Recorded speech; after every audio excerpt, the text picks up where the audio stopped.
రౌద్రముఖి అనే మూవీ మొత్తం tribal character మీద బేస్ అయి ఉంటుంది.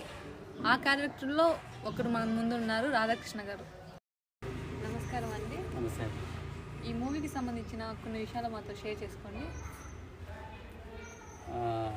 రౌద్రముఖి మూవీని మూఢనమ్మకాలు, భక్తి భావాలు, గ్రామీణ నేపథ్యంలో గిరిజనులు అనిపించేటి సంఘటనలు కానీ, మూఢనమ్మకాలు కానీ వాటిపైన సురేష్ ఆధ్వర్యంలో చాలా బాగా ప్రజలకు బాగా అవగాహన కల్పించే ఉద్దేశంతో నిర్మించడం జరిగింది. దీంట్లో మాకు కూడా అవకాశం కల్పించినారు. ఒక గిరిజన ప్రాంతానికి చెందిన గూడెం ప్రజలుగా మాకు అవకాశం కల్పించినారు. చాలా బాగా అనిపించింది. చాలా ఆనందంగా ఉంది మాకైతే కన్నా. ఈ మూవీ బాగా సక్సెస్ సాధించాలని చెప్పేసి మనస్ఫూర్తిగా కోరుకుంటున్నాము. రౌద్రముఖి అనే మూవీలో మీ క్యారెక్టర్ ఏంటి? గూడెంకి సంబంధించిన గిరిజన ప్రాంతానికి చెందిన ఒక దళితగా. ఈ మూవీకి సంబంధించిన మీ ఎక్స్పీరియన్స్, మీ అప్ అండ్ డౌన్స్?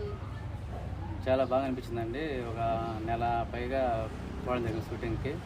మాకు ఏరే పనులు ఉన్నా కూడా నటన పైన ఉన్న ఇంట్రెస్ట్తో పోవడం జరిగింది. మీకు ఈ మూవీలో ఏమైనా ఇబ్బందులు వచ్చాయా? ఎలాంటి ఇబ్బంది అనిపించడం లేదండి. ఎందుకంటే చిత్రం బాగా రావాలనే ఉద్దేశంతో ఎన్ని రోజులు పిలిచినా కూడా పోవడం జరిగింది. థ్యాంక్ యూ సో మచ్ అండి. Thank you. వచ్చినందుకు. ఓకే అండి, థ్యాంక్ యూ.